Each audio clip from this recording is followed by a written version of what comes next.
새벽부터 갈비찜을 싸들고 철원 부대를 찾은 할아버지. 하지만 젊은 중위는 차갑게 말했습니다. 민간인이 알 필요 없는 군사보안 사항입니다. 돌아가십시오. 그 순간 노인이 꺼낸 낡은 폴더폰. 단 한 통의 전화가 울리자 사단 전체가 발칵 뒤집혔습니다. 사단장님께서 직접 오신다고? 그제야 깨달았습니다. 자신이 내쫓은 그 초라한 노인의 정체. 한 젊은 장교의 오만이 불러온 거대한 태풍. 과연 그의 운명은? 10월 마지막 주 새벽. 나는 눈을 떴습니다. 시계를 보니 아직 5시도 안 됐어요. 하지만 더 이상 잠이 오지 않았습니다. 가슴 깊은 곳에서 무언가가 간질거리고 있었거든요. 오늘은 준영이를 만나러 가는 날이었습니다. 나는 천천히 몸을 일으켜 부엌으로 향했어요. 70살이 된 내 몸은 예전 같지 않았지만 오늘만큼은 20대 청년처럼 가벼운 기분이었습니다. 준영이가 제일 좋아하는 게 뭐였지? 혼자 중얼거리며 냉장고를 열었어요. 돼지갈비가 눈에 들어왔습니다. 그래, 갈비찜이었어요. 어릴 때부터 준영이는 내가 만든 갈비찜을 무척 좋아했거든요. 간장과 설탕, 마늘을 넣고 정성스럽게 양념을 만들었습니다. 찬물에 갈비를 담가 핏물을 빼내고 끓는 물에 살짝 데쳤어요. 그 다음 압력솥에 넣고 푹 끓였습니다. 부엌의 고소한 냄새가 퍼져나갔어요. 요리하는 동안 나는 자꾸 준영이 생각이 났습니다. 할아버지, 군인이 되는 건 어떤 기분이에요? 입대를 앞두고 준영이가 물었던 말이 귓가에 맴돌았어요. 그때 나는 준영이의 머리를 쓰다듬으며 이렇게 말했었죠. 군인이 된다는 건 말이야. 내 이름 앞에 나가 아니라 우리를 먼저 세우는 법을 배우는 거란다. 준영이는 고개를 갸우뚱했어요. 무슨 뜻이에요, 할아버지? 내 어깨에 나 혼자만의 삶이 아니라 내가 지켜야 할 사람들의 삶을 함께 짊어지는 법을 배운 거지. 고되고 외롭고 때로는 억울한 길일 수도 있어. 하지만 그 무게를 견뎌냈을 때 비로소 진짜 어른이 되는 거란다. 그렇게 말은 했지만 막상 깡마른 손자가 훈련소에 들어가는 뒷모습을 봤을 때는 마음이 갈래로 찢어지는 것 같았어요. 갈비찜이 다 익자보온 도시락에 정성스럽게 담았습니다. 밥도가증 걸로 함께 넣었어요. 준영이가 좋아하는 깍두기도 빼먹을 수 없었죠.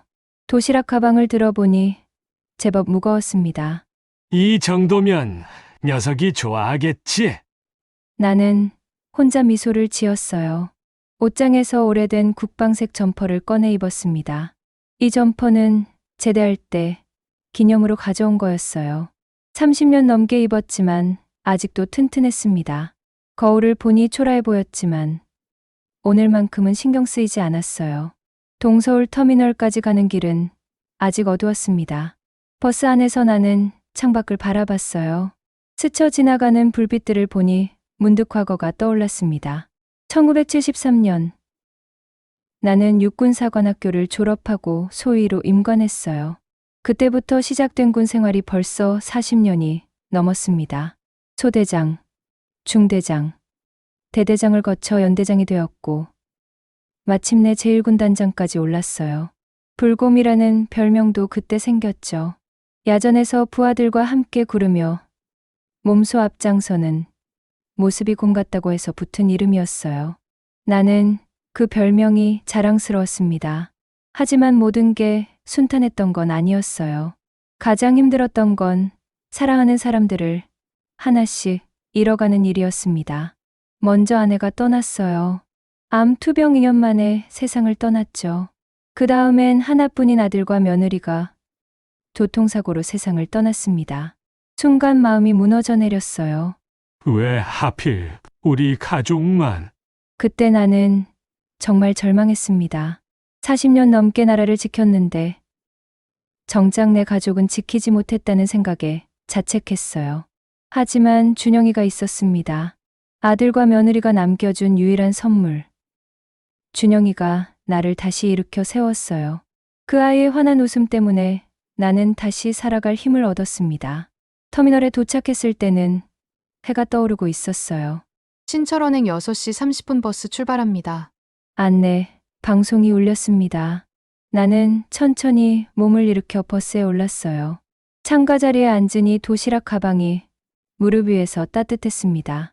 버스가 출발하자 서울의 풍경이 스쳐 지나갔어요.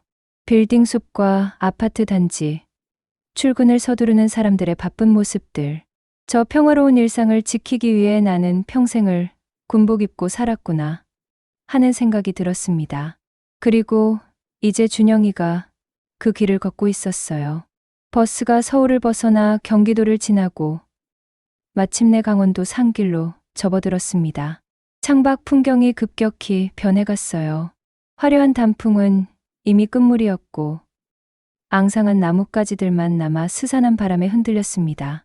길가에 나타나는 지뢰 표지판과 군사보호구역이라는 팻말을 보니 가슴이 뭉클해졌어요. 이곳이 바로 내가 청춘을 바친 땅이었습니다. 나는 눈을 감았어요. 눈꺼풀 뒤로 수십 년 전 기억들이 파노라마처럼 스쳐 지나갔습니다. 소대장 시절 이 근방에서 매복 작전을 하다가 공상에 걸려 발가락을 잃을 뻔했던 기억. 중대장 시절 부하의 오발 사고로 가슴이 철렁했던 밤들. 그리고 마침내 연대장이 되어 이 땅 전체를 지휘하던 시절까지. 내 청춘과 작년이 고스란히 녹아있는 땅이었어요. 할아버지는 왜 군인이 되셨어요? 어린 준영이가 물었던 적이 있어요. 그때 나는 이렇게 대답했었죠. 우리나라를 지키고 싶어서였단다. 그리고 준영이 같은 아이들이 평화롭게 자랄 수 있도록 말이야. 준영이는 반짝이는 눈으로 나를 바라봤어요. 저도 할아버지처럼 멋진 군인이 될래요. 그 말을 들었을 때 나는 기뻤지만 한편으로는 걱정도 됐습니다. 군대는 쉬운 곳이 아니거든요. 특히 요즘 젊은 친구들에게는 더욱 힘든 곳일 수 있어요. 준영이가 과연 그 험한 길을 잘 견뎌낼 수 있을까? 매일 밤 나는 잠자리에 들기 전 북쪽 하늘을 향해 준영이의 무사 안녕을 기도했습니다. 몇 시간을 달린 버스가 마침내 신철원 터미널에 멈춰섰어요. 서울과는 차원이 다른 차갑고 맑은 공기가 폐부 깊숙이 스며들었습니다. 나는 버스에서 내려 택시 승강장으로 향했어요. 어디까지 가십니까, 어르신? 백골부대 제7연대 정문으로 갑시다. 택시 기사는 흘끈 나의 행색을 보더니 고개를 끄덕였어요. 면회 가시는 모양이로군요. 아드님 면회 가시나 봐요. 손주 녀석 보러 갑니다. 아이고, 이 멀고 험한 데까지. 손주가 아주 든든하겠네요. 백골부대면 훈련 빡세기로 유명한데 고생이 많겠구먼요. 기사 아저씨의 말에 나는 가슴이 뭉클해졌어요. 그래, 준영이가 정말 고생하고 있겠구나. 어린 놈이 얼마나 힘들까. 그 생각을 하니 도시락 가방이 더욱 소중하게 느껴졌습니다. 택시는 한적한 시골길을 달려 점점 더 깊은 산속으로 들어갔어요. 길 양옆으로 펼쳐진 논밭은 추수가 끝나 황량했고 멀리 보이는 산새는 병풍처럼 웅장했습니다. 저 멀리 위압적인 위병소와 살아도 백골, 죽어도 백골 구호가 새겨진 부대 정문이 나타났어요. 제7연대, 내가 연대장으로 근무했던 나에게는 집과도 같은 곳이었습니다. 하지만 수십 년의 세월이 흐른 지금 나는 그저 군복 입은 손자를 보러 온 평범한 할아버지일 뿐이었어요. 택시에서 내린 나는 천천히 위병소를 향해 걸어갔습니다. 심장이 미세하게 떨려왔어요. 단순한 손자 면회의 설렘 때문만은 아니었습니다. 평생을 보낸 집에 손님으로 찾아온 듯한 묘한 감정이 밀려왔거든요. 그리고 무엇보다 준영이는 잘 지내고 있을까 하는 걱정이 앞섰어요.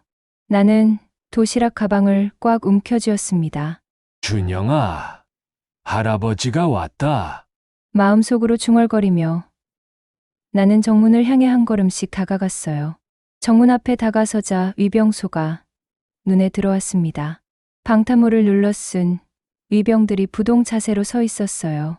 그들의 모습을 보니 문득 내 젊은 시절이 떠올랐습니다. 나도 저렇게 꼿꼿하게 서서 부대를 지켰었죠.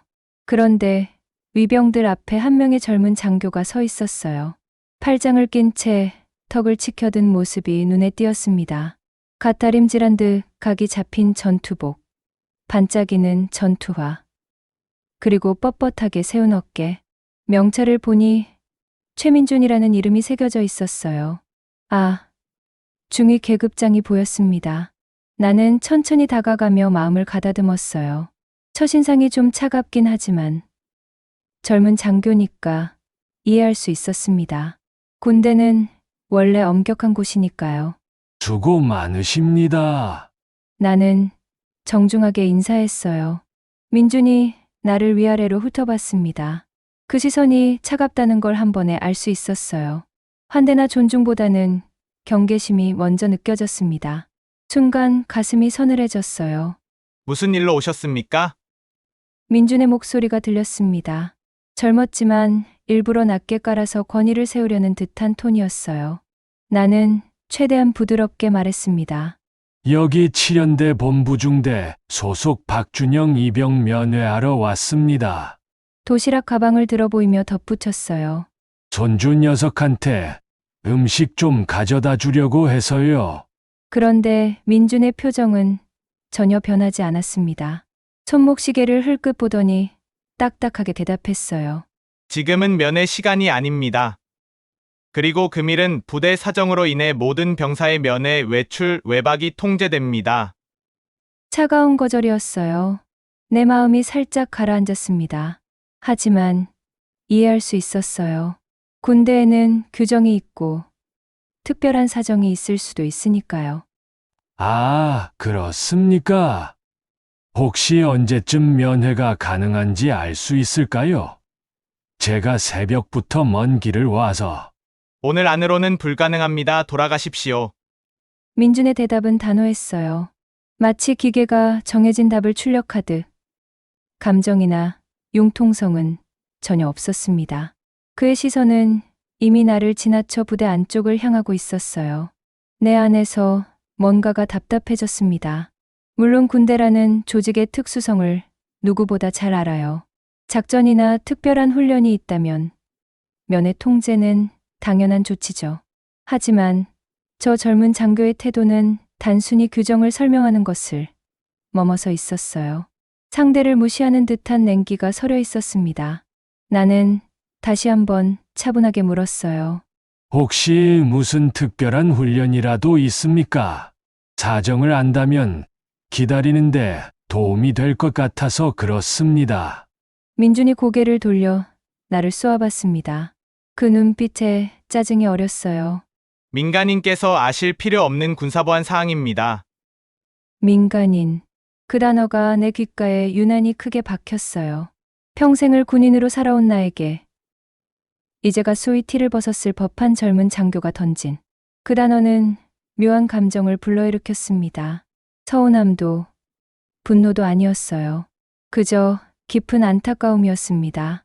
규정상 안 된다고 말씀드렸습니다. 더 이상 업무 방해하지 마시고 돌아가 주십시오. 민준의 목소리가 더욱 차갑게 변했어요. 나는 한숨을 삼키며 마지막으로 물었습니다.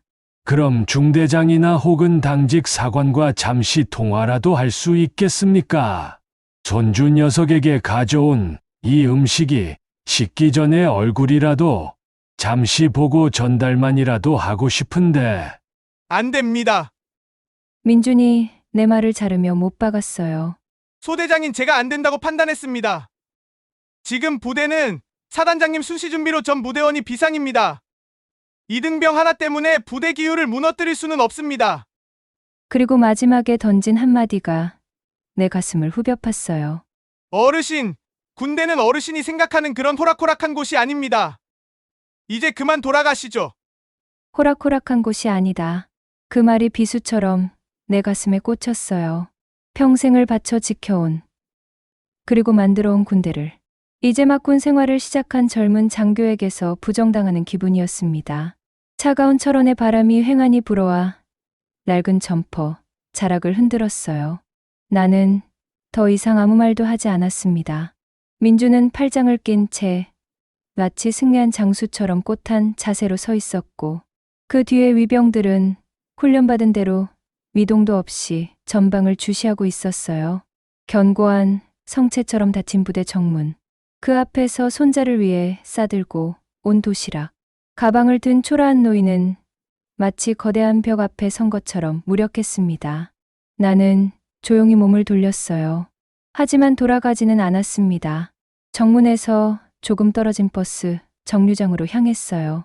시멘트로 만든 낡은 의자가 하나 있었습니다. 나는 그 의자에 천천히 앉았어요. 그리고 굳게 닫힌 위병소를 말없이 바라보기 시작했습니다. 도시락 가방을 무릎에 올려놓으니 아직 따뜻했어요. 하지만 시간이 지날수록 그 온기가 조금씩 식어가는 게 느껴졌습니다. 마치 내 마음처럼요. 나는 민준의 얼굴을 떠올렸어요. 젊고 당당하지만 어딘가 경직된 표정, 규정과 원칙에 대한 맹신, 그리고 사람에 대한 최소한의 배려조차 없는 차가운 태도. 30여 년 전 내가 대대장으로 있던 시절이 떠올랐어요. 그때에도 민준처럼 아주 의욕 넘치고 FM을 신봉하는 젊은 소위가 있었습니다.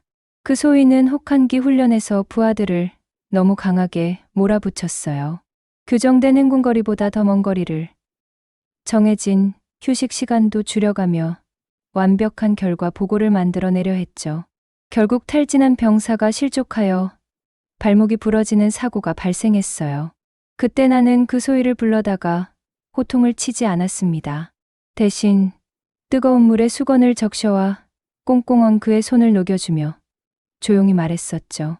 김소위, 규정집 첫장에 병사들의 목숨을 지키는 것이 군인의 최우선 임무라고 쓰여 있는 건 읽어봤나? 예, 읽어봤습니다.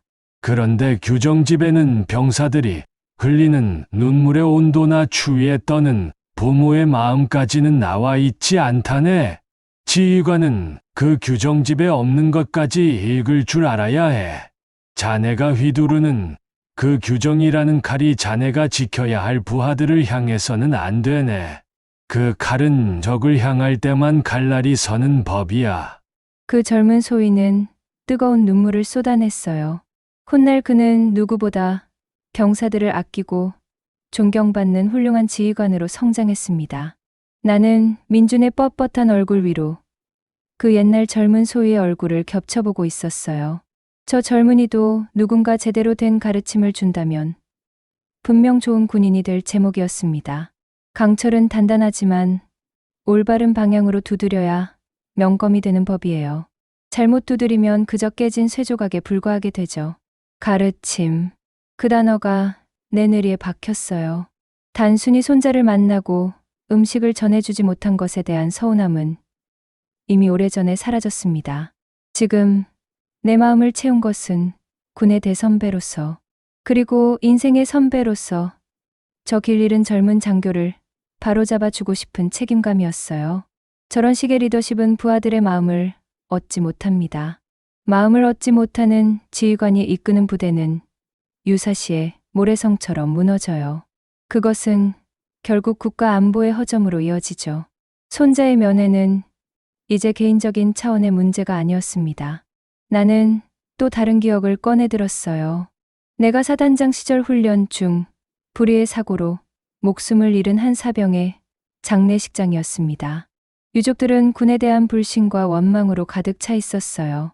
참모들은 절차와 규정을 내세워 유족들의 접근을 막으려 했죠. 그때 나는 모든 보고를 중단시키고 빛나던 별 2개의 계급장이 달린 모자를 부관에게 건넸어요. 그리고는 아무런 직책도 없는 사람, 박성호로서 죄인의 심정으로 통곡하는 어머니의 손을 잡고 밤새 함께 울어주었습니다. 군대는 규율로 움직이지만 사람의 마음은 진심으로 움직이는 법이에요. 나는 그 사실을 평생의 신념으로 삼아왔습니다. 시간이 더디게 흘렀어요. 버스 정류장 시멘트 의자에 앉은 내 몸으로 철원의 늦가을 한기가 뼛속까지 스며들었습니다. 점퍼 주머니에 넣어둔 손은 이미 감각이 무뎌졌고 손자가 먹었으면 했던 갈비찜의 온기는 이제 도시락 가방을 통해 희미하게만 느껴질 뿐이었어요. 나는 굳게 닫힌 부대 정문을 하염없이 바라봤습니다. 하지만 내 시선은 위병소나 철문을 보고 있는 것이 아니었어요. 내 눈에는 수십 년의 세월이 중첩된 보이지 않는 풍경이 펼쳐지고 있었습니다. 저 문을 지나 얼마나 많은 젊음이 드나들었던가. 애된 얼굴로 입대에 검게 그을린 얼굴로 휴가를 나오고 마침내 예비군 마크를 달고 저 문을 나섰던 수많은 아들들. 그들 중에는 무사히 부모의 품으로 돌아간 이들도 있었지만 안타깝게 별이 되어 돌아오지 못한 이들도 있었어요. 나는 그 얼굴들을 하나하나 기억했습니다. 지휘관에게 부하의 이름은 단순한 기호가 아니에요. 그 부모가 온 우주를 바쳐 키워낸 삶의 무게 그 자체여야 하죠. 해는 서산으로 기울기 시작했어요. 하지만 나는 일어서지 않았습니다. 마음속에는 하나의 결심이 굳건하게 자리 잡았거든요. 나는 낡은 점퍼 안주머니에서 구형 폴더폰을 꺼내 들었습니다. 스마트폰이 익숙하지 않은 나를 위해 아들 내외가 마지막으로 사주었던 유품이었어요. 전화번호부에는 단 20개의 번호만이 저장되어 있었습니다. 투박한 손가락으로 천천히 버튼을 눌렀어요. 그리고 나의 후배 정재훈이라고 저장된 이름을 찾아냈습니다. 내 엄지손가락이 통화 버튼 위에서 잠시 멈췄어요. 이 전화 한 통이 불러올 파장을 나는 누구보다 잘 알고 있었거든요. 한 젊은 장교의 군 생활에 거대한 태풍이 될 수도 있을 터였습니다. 하지만 때로는 아무런 파란 없는 평온보다 성장을 위한 것엔 폭풍우가 더 필요한 법이에요. 부디 이 가르침의 무게를 견딜 만한 그릇이길 바라네. 나직한 혼잣말과 함께 나는 지그시 통화 버튼을 눌렀습니다. 뚜루루, 뚜루루. 신호음이 차가운 철원의 대기를 가르며 저 너머 사단 사령부를 향해 날아가고 있었어요. 정문 앞의 민주는 아직 몰랐습니다. 자신의 운명을 뒤흔들 전화벨 소리가 지금 막 울리기 시작했다는 것을요. 같은 시각 제3사단 사령부 거대한 작전지도 앞에서 정재훈 소장은 매서운 눈으로 참모들을 다그치고 있었어요. 그래서 7연대 포병 지원 계획은 아직도 미비한 건가? 다음 주가 순시인데 아직까지 기본적인 협조도 안 되고 있다는 게 말이 돼. 작전 참모인 중령의 이마에 식은땀이 흘렀습니다. 죄송합니다. 사단장님 즉시 시정하겠습니다. 재훈은 덕장으로 알려져 있었지만 일 처리에 있어서는 한치의 허술함도 용납하지 않는 맹장이었어요. 특히 자신이 모든 것을 쏟아붓고 있는 전투, 준비태세 완비라는 목표에 흠집이 나는 것은 결코 용납할 수 없었습니다. 회의는 아침부터 계속되고 있었고 그의 날카로운 지적에 누구도 숨을 제대로 쉬지 못했어요. 바로 그때였습니다. 회의실의 흐름을 끊는 날카로운 진동음이 울렸어요. 재훈의 책상 위에 놓인 극히 개인적인 용도로만 사용하는 휴대폰이었습니다. 공식 회의 중 사적인 전화는 받지 않는 것이 그의 철칙이었어요. 그는 인상을 찌푸리며 휴대폰 화면을 무심코 들여다봤습니다. 그리고 다음 순간 재훈의 얼굴이 그대로 굳어버렸어요.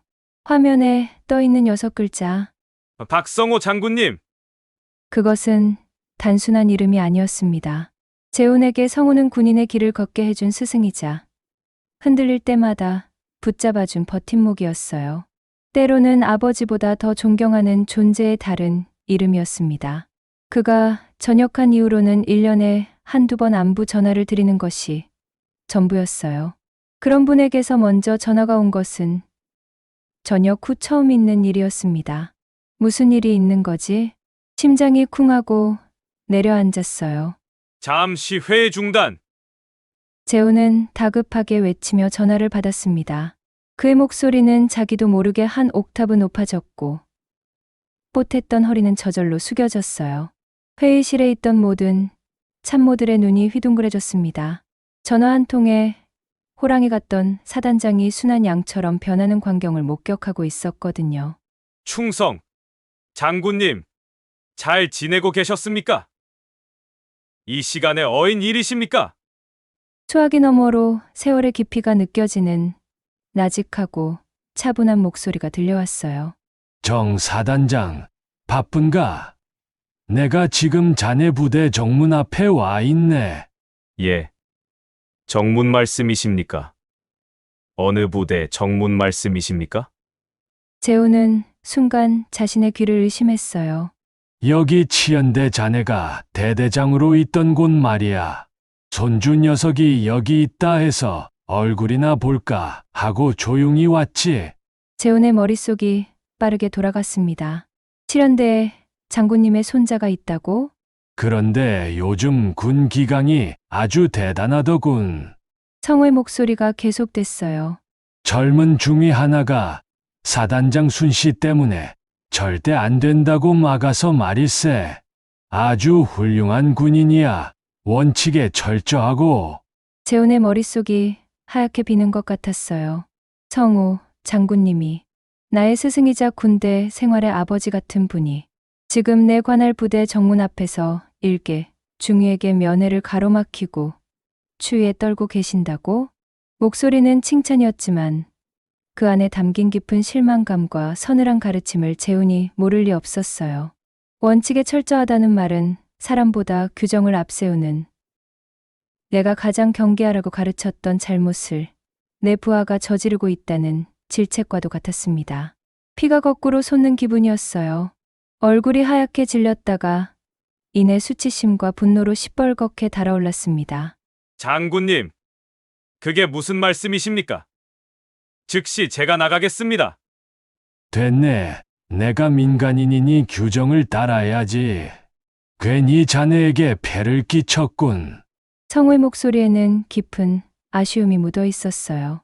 그저 자네 목소리나 한번 듣고 가려고 했네. 다음 주 순시하니 훈련 준비 잘하게. 자네 부대니 내가 믿네. 전화가 끊어졌습니다.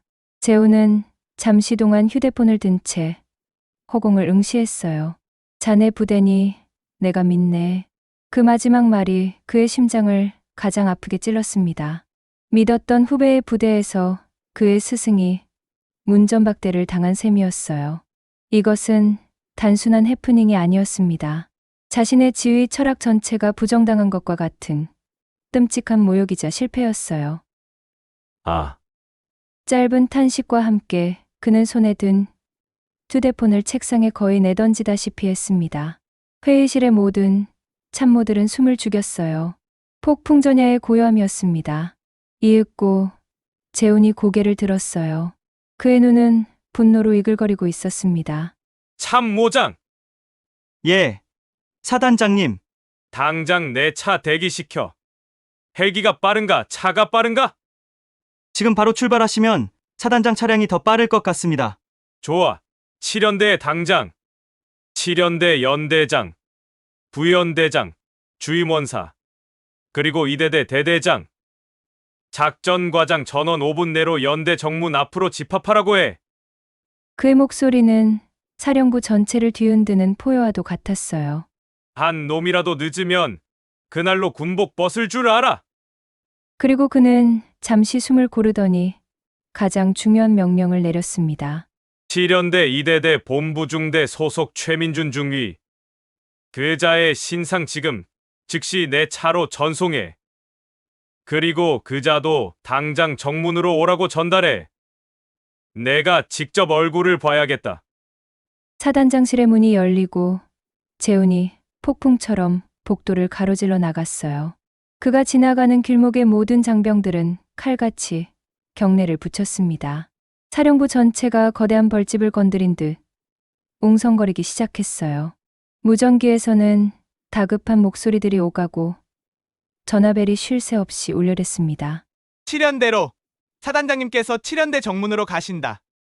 산맥처럼 고요하던 제3사단 사령부는 낡은 폴더폰에서 시작된 단 한 통의 전화로 인해 뿌리부터 뒤흔들리고 있었어요. 그 거대한 진동의 파도는 이제 아무것도 모른 채 자신의 성체 안에서 만족감에 젖어 있던 한 젊은 중위를 향해 무서운 속도로 달려가고 있었습니다.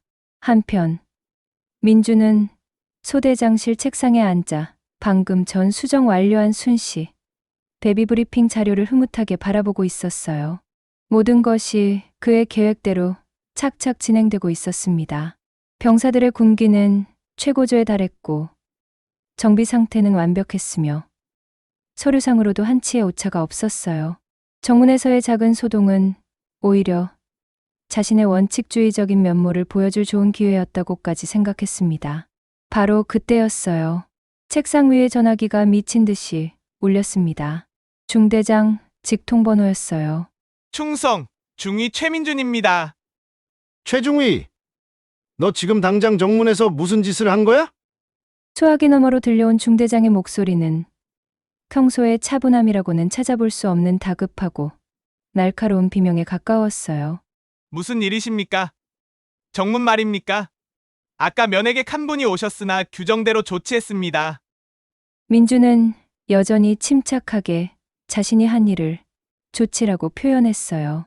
그 규정 타령하다. 우리 중대 다 날아가게 생겼어. 이 자식아. 웬 노인분 한 분 오셨었어? 대답해. 예, 그렇습니다. 신원 확인 후 면회 불가 방침을 안내하고 돌려보냈습니다. 돌려보내? 아이고, 이 미친놈아. 그분이 지금 어디 계신지 알아? 너 지금 당장 정문으로 튀어와. 빨리. 하지만 중대장은 민준의 말이 끝나기도 전에 전화를 끊어버렸어요. 민준은 잠시 어리벙벙했습니다. 중대장이 저렇게 흥분하는 모습은 처음이었거든요. 도대체 그 노인이 누구길래? 하지만 상급자의 명령이었어요. 그는 의아함을 안고 자리에서 일어서려 했습니다. 그 순간 이번에는 일반 전화기가 아닌 그의 개인 휴대폰이 격렬하게 울렸어요. 화면에 뜬 이름은 그를 자리에서 거의 뛰어오르게 만들었습니다. 대대장님. 충성, 중위 최민준 전화 받았습니다. 최민준 중위, 너 미쳤어? 도대체 누구한테 그런 짓을 한 거야? 대대장의 목소리는 분노를 넘어 거의 절규에 가까웠어요. 전화기 너머로 거친 바람 소리와 다급한 발걸음 소리가 섞여 들렸습니다. 대대장님, 저 정문에서의 일 때문이시라면 닥쳐! 그분이 누구신지 알아? 몰라! 사단장님께서, 이상철 사단장님께서 지금 이쪽으로 오고 계신다! 내 이름을 정확히 지목하셨어! 넌 이제 끝났어! 이 새끼야! 당장 정문으로 안 튀어오고 뭐해? 쿵. 민준의 심장이 바닥으로 떨어지는 소리가 들리는 듯했어요. 사단장님께서 내 이름을 지목하셨다고? 머릿속이 새하얘졌습니다. 그의 완벽했던 계획, 그의 빛나던 미래, 그 모든 것이 한순간에 산산조각 나는 소리가 들렸어요. 그 초라한 행색의 노인이 사단장과 직접적인 연관이 있는 인물이었다니. 사단장님의 아버지? 아니면 가까운 친척? 어떤 경우든 그는 돌이킬 수 없는 실수를 저지른 것이었어요. 당장 가겠습니다. 민주는 전화기를 거의 집어던지다시피 하고 사무실을 뛰쳐나왔습니다. 복도는 이미 아수라장이었어요. 행정반의 병사들은 겁에 질린 얼굴로 무전기만 붙잡고 있었고 다른 소대 간부들도 모두 사무실에서 뛰쳐나와 어쩔 줄 몰라 하고 있었어요. 사단장님이 직접 오신단다? 정문으로. 대체 무슨 일이야? 순씨는 다음 주 아니었어? 최민준 중위가 정문에서 사고 쳤다던데. 웅성거리는 소리들이 비수처럼 그의 귀에 박혔어요. 그는 막사를 뛰쳐나와 정문을 향해 미친 듯이 달리기 시작했습니다. 달리면서도 머릿속은 수만 가지 생각으로 뒤엉켰어요. 그 노인의 얼굴이 떠올랐습니다. 분노도 원망도 없던 그 깊고 잔잔한 눈빛. 그 눈빛의 의미를 그는 이제야 어렴풋이 알 것 같았어요. 그것은 동정이 아니었습니다. 거대한 산이 발밑의 작은 돌멩이를 내려다보는 듯한 그런 눈빛이었어요. 저 멀리 정문이 보였습니다. 이미 정문 앞에는 믿을 수 없는 광경이 펼쳐지고 있었어요. 중대장의 지휘 차량, 대대장의 지프가 아무렇게나 멈춰서 있었고 심지어 연대장의 검은색 세단까지 도착해 있었습니다. 중대장, 대대장, 그리고 하늘처럼 높게만 보였던 연대장까지 모두 전투모를 고쳤으며 안절부절 못하고 있었어요. 그들은 모두 똑같은 방향, 두대 밖 도로의 끝을 초조하게 바라보고 있었습니다. 민준이 숨을 헐떡이며 그들 곁으로 달려가자 모든 시선이 그에게로 향했어요. 연대장의 눈에서는 불이 뿜어져 나왔고 대대장은 그를 잡아먹을 듯이 노려봤습니다. 중대장은 거의 울 것 같은 얼굴로 고개를 가로저었어요. 최중희 넌 대체 중대장은 말을 잇지 못했습니다. 그 순간 저 멀리 도로의 커브길에서 검은색 지휘 차량 여러 대가 먼지 구름을 일으키며 나타났어요.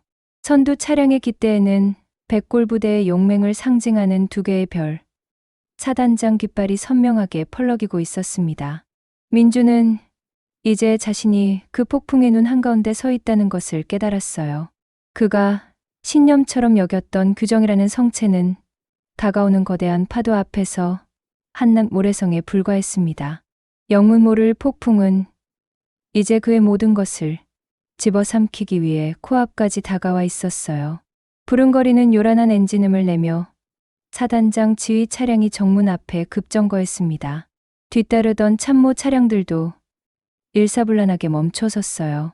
흙먼지가 채 가라앉기도 전에 지휘 차량의 뒷문이 벌컥 열렸습니다. 가장 먼저 땅을 딛는 것은 먼지 하나 없이 완벽하게 광이 난 전투하였어요. 이어서 재훈이 맹호처럼 차에서 내렸습니다. 그의 얼굴은 분노로 굳어 있었어요. 냉엄한 시선은 정문 앞에 도열한 연대장, 대대장, 중대장을 차례로 훑었습니다. 그 시선에 닿은 장교들은 마치 칼날에 베인 듯 움찔하며 고개를 숙였어요. 마지막으로 그의 시선은 가장 끝에 서서 사시나무처럼 떨고 있는 민준에게 닿았습니다. 나는 버스 정류장 의자에서 천천히 몸을 일으켰어요. 오랜 시간 앉아 있어서 다리가 굳어 있었지만 마음은 묘하게 차분했습니다. 이제 모든 것이 시작되려 하고 있었거든요. 충성, 제7연대장 대령 한승우 사단장님께 대하여 연대장이 앞으로 나서며 우렁차게 경례를 붙이려던 순간이었어요. 됐다. 재훈은 그를 향해 눈길 한번 주지 않고 손을 들어 말을 막았습니다. 그는 마치 앞에 도열한 지휘관들이 보이지 않는 유령이라도 되는 듯 그들을 그대로 지나쳤어요. 그의 발걸음은 조금의 망설임도 없이 위병소 차단기를 지나 부대 밖을 향하고 있었습니다. 모두의 시선이 그의 발걸음을 따라갔어요. 연대장도, 대대장도, 그리고 민준도. 재훈은 곧장 나를 향해 걸어오고 있었습니다. 도대체 왜? 민준의 얼굴에 당혹감이 역력했어요. 사단장쯤 되는 인물의 친척이라면 저렇게 초라한 행색일 리가 없다고 생각했을 거예요. 그런데 어째서 사단장은 연대 최고 지휘관들을 모두 무시한 채 저 노인에게로 향하는 걸까? 마침내 재훈의 발걸음이 내 앞에서 멈췄습니다. 숨막히는 정적이 흘렀어요. 철원의 칼바람 소리만이 모두의 귓전을 때렸습니다. 다음 순간 그 자리에 있던 모든 군인들의 눈을 의심하게 만드는 광경이 펼쳐졌어요. 백골부대의 호랑이 재훈이 탁 소리가 나게 전투와 뒤꿈치를 붙이더니 조금의 흐트러짐도 없는 완벽한 자세로 거수경례를 붙였습니다. 그것은 부하에게 받는 경례가 아닌 하늘 같은 상관에게 올리는 존경과 경애가 담긴 군인의 그 자체였어요. 그리고 그는 경례를 유지한 채 깊게, 아주 깊게, 허리가 거의 90도로 꺾일 정도로 머리를 숙였습니다. 정적을 깬 것은 그의 목소리였어요. 분노가 아닌 수치와 존경심으로 떨리는 목소리였습니다. 충성, 장군님께 대하여 경례. 그 한마디가 천둥처럼 울려 퍼졌어요. 사단장 소장 정재훈, 장군님을 모시러 왔습니다. 부하를 제대로 가르치지 못한 죄 죽어 마땅합니다. 장군님. 그 단어를 듣는 순간 민준의 머릿속이 폭발했어요. 연대장과 대대장의 얼굴은 하얗게 질리다 못해 제빛으로 변했습니다.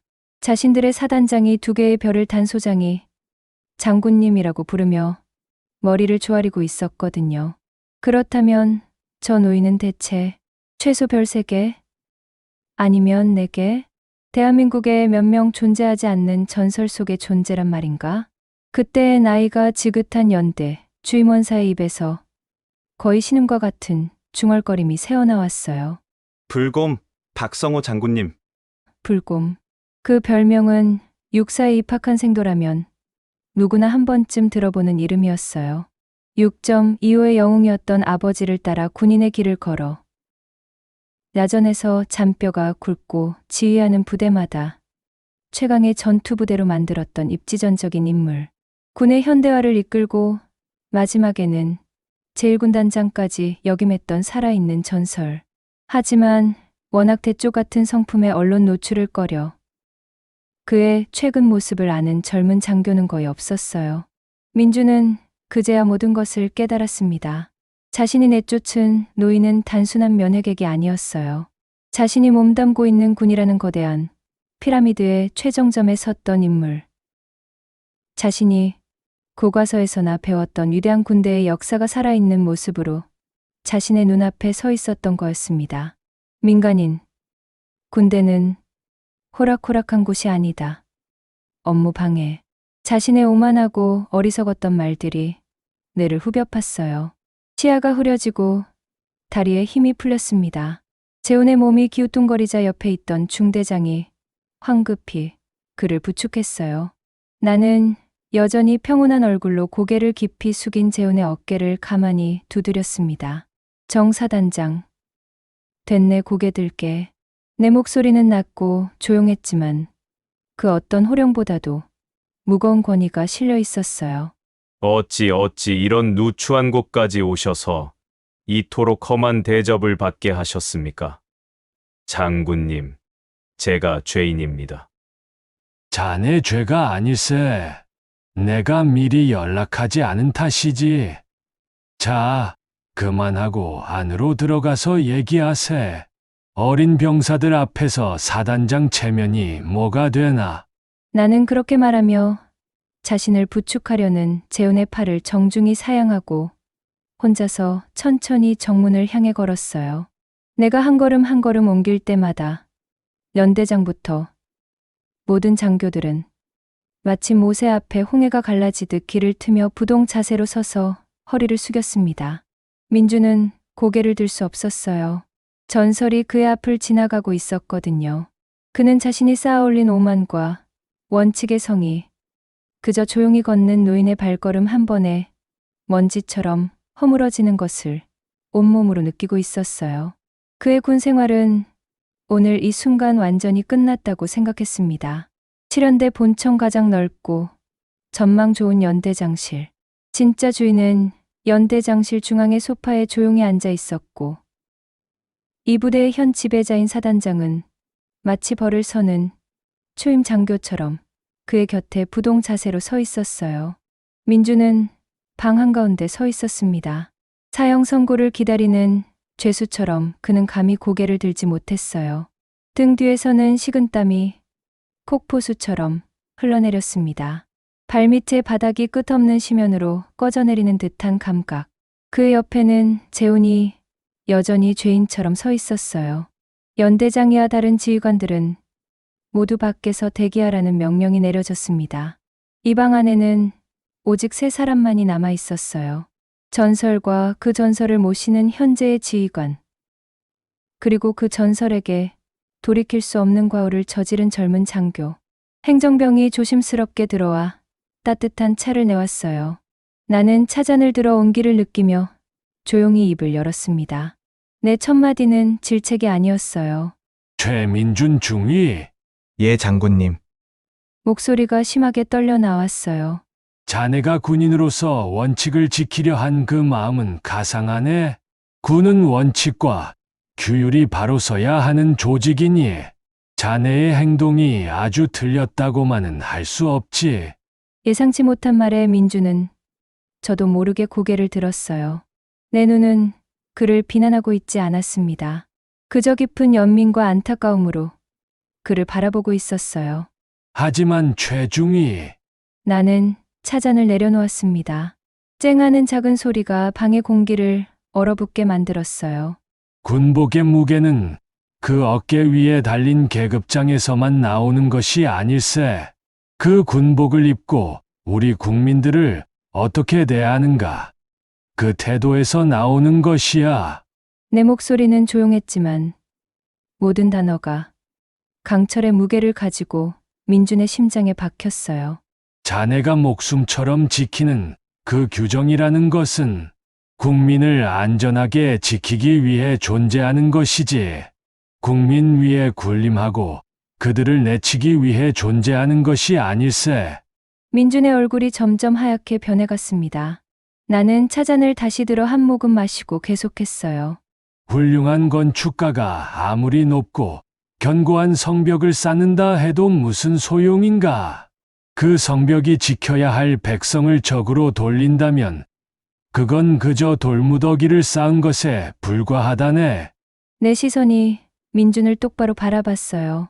자네는 오늘 성벽을 지키려다 그 성의 주인을 내쫓은 셈이야. 민준은 더 이상 서 있을 수 없었습니다. 그의 눈에서 뜨거운 것이 주르르 흘러내렸어요. 자신의 신념, 자신의 자랑, 자신의 모든 것이었던 FM과 원칙이 얼마나 공허하고 오만한 것이었는지를 깨달았습니다. 그는 국민을 지키는 군인이 아니라 주정집 뒤에 숨은 겁쟁이에 불과했어요.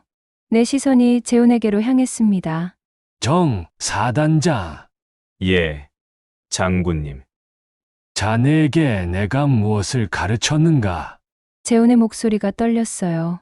강철은 강하지만 외부의 충격보다 내부의 녹에 의해 더 쉽게 부러지는 법일세.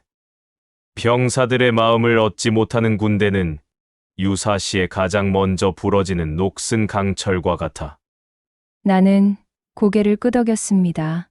그런데 자네 부대의 젊은 장교가 사람의 마음보다 규정집을 먼저 읽고 있다는 건 그 책임이 자네에게도 아주 크다는 뜻일세. 송구합니다. 장군님. 제가 지휘를 잘못했습니다.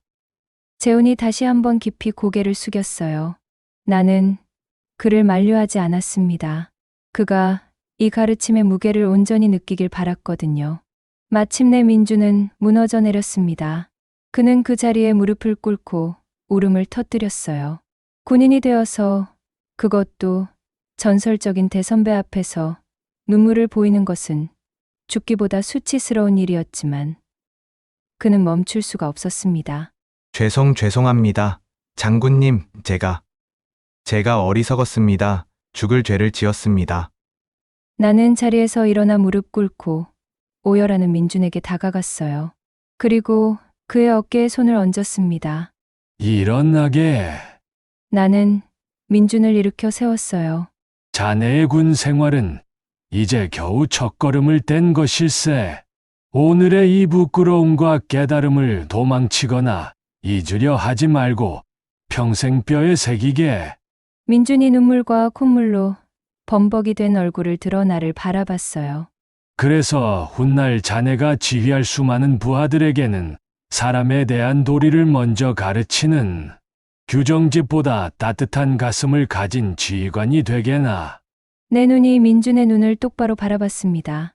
그것이 오늘 내가 자네에게 바라는 것이고, 이 늙은 군인에게 자네가 진정으로 사죄하는 유일한 길일세. 알겠는가? 예, 알겠습니다. 장군님. 명심하겠습니다. 민준은 목이 터져라 외쳤어요. 그것은 그의 군 생활, 아니 그의 인생을 통틀어 가장 진심이 담긴 대답이었습니다. 나는 그의 어깨를 한번 툭 두드려 주고는 재훈을 향해 말했어요. 이제 그만하고 내 손주 녀석 얼굴이나 보게 해 주게. 이 갈비찜이 다 식었겠어. 그제야 방 안에 얼어붙었던 공기가 조금씩 녹기 시작했습니다. 준영이는 지옥과 천국을 오가는 기분이었어요. 불과 1시간 전 그는 민준의 호령에 따라 생활관, 화장실 변기를 광히 나도록 닦고 있었습니다. 먼지 한 톨 사건으로 인해 소대 전체가 얼어붙었고 자신은 그 원흉으로 찍혀 숨도 제대로 쉬지 못하고 있었어요. 이제 곧 민준이 다시 와서 검사를 할 터였어요. 그의 군 생활은 시작부터 완전히 꼬였다고 준영은 절망하고 있었습니다. 바로 그때 화장실 문이 벌컥 열리며 중대장 조현택 대위가 헐레벌떡 뛰어들어왔어요. 중대장은 중대원 전체의 신과 같은 존재였습니다. 그런 그가 땀으로 젖은 얼굴로 자신을 찾고 있다는 사실에 준영의 심장은 덜컥 내려앉았어요. 박준영, 이병. 이병, 박준영. 지금 당장 작업 중지하고 내 관물대에서 가장 깨끗한 A급 전투복으로 갈아입는다. 5분 내로 중대장실 앞으로 집합. 알겠나? 예, 알겠습니다. 준영은 이유도 모른 채 미친 듯이 뛰었어요.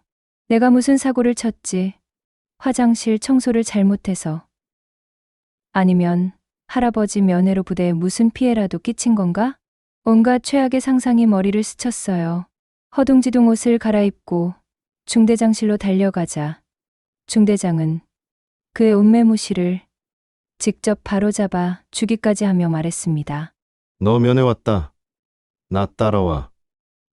면회? 준영은 고개를 갸우뚱했어요. 할아버지는 아침에 오셨다가 돌아가셨을 텐데 누구지? 그가 중대장을 따라 막사를 나서자 부대의 풍경은 완전히 달라져 있었어요. 모든 병사들이 겁에 질린 얼굴로 건물 안에서 창밖만 훔쳐보고 있었고 간부들은 어쩔 줄 몰라 하며 이리 뛰고 저리 뛰었습니다. 연대 본청으로 향하는 길목마다 경계병들이 굳은 자세로 서 있었어요. 마치 전쟁이라도 난 것 같았습니다. 본청 건물에 가까워질수록 분위기는 더욱 삼엄했어요. 준영은 난생 처음 보는 높으신 분들, 연대장, 대대장이 복도에 초조하게 서성이는 것을 보았습니다. 그들은 모두 자신과 중대장을 흘끗 쳐다봤고 그 시선에는 경외와 두려움, 그리고 약간의 시기심 같은 복잡한 감정이 섞여 있었어요. 마침내 중대장이 연대장실 앞에서 걸음을 멈추고 문을 똑똑 두드렸습니다. 사단장님, 박준영 이병 대기했습니다. 사단장님? 준영의 귀를 의심했어요. 내가 왜 사단장님을? 문이 열리고 준영은 안으로 들어섰습니다. 그리고 그는 그 자리에서 그대로 얼어붙었어요. 방 안에는 조금 전 자신에게 지옥을 선사했던 민준이 창백한 얼굴로 벽에 기대어 서 있었고 TV에서나 보던 별 2개 계급장의 사단장이 자신의 할아버지에게 공손하게 차를 따르고 있었습니다. 그리고 그 모든 광경의 중심에 자신의 할아버지 성호가 평온한 얼굴로 앉아 있었어요. 준영아, 할아버지의 목소리에 준영은 겨우 정신을 차렸습니다. 할아버지? 어떻게 이리 와서 앉거라. 준영은 로봇처럼 셔틀 걸음으로 다가가 할아버지 옆에 앉았어요. 나는 손에 들고 있던 이제는 완전히 식어버린 보온 도시락 가방을 열었습니다. 이 갈비찜이 다 식어버렸구나. 그래도 맛이나 보거라. 할아버지가 뚜껑을 열자 익숙한 간장 양념 냄새가 풍겼어요. 그 순간 옆에서 서 있던 사단장이 거의 외치다시피 말했습니다. 장군님, 제가 당장 식당에 지시하여 따끈하게 데워오겠습니다. 됐네. 사단장, 나는 손을 저어 그를 만류했어요. 손주하고는 이렇게 찬밥에 식은 반찬을 나눠 먹는 것도 맛있는 법이야.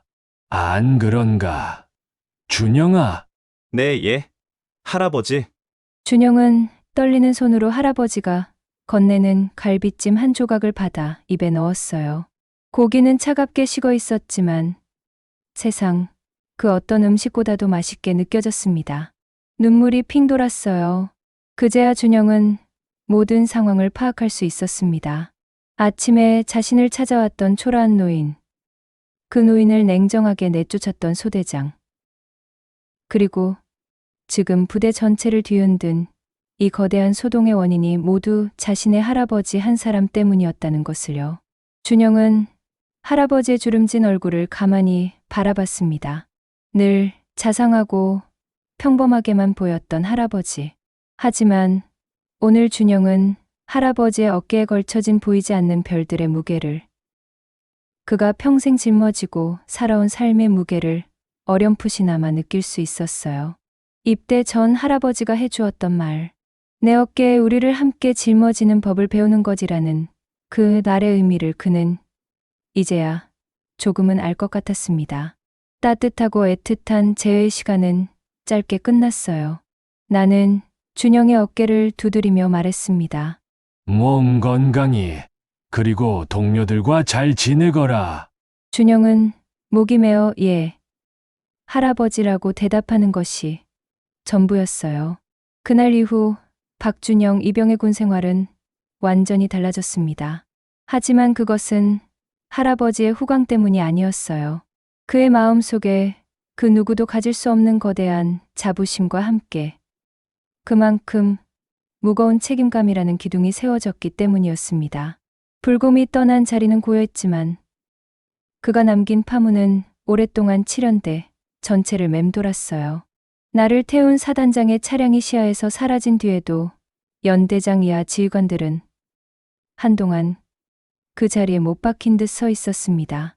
재우는 떠나기 전 연대장 한승우 대령의 어깨를 짚으며 나지막이 말했어요.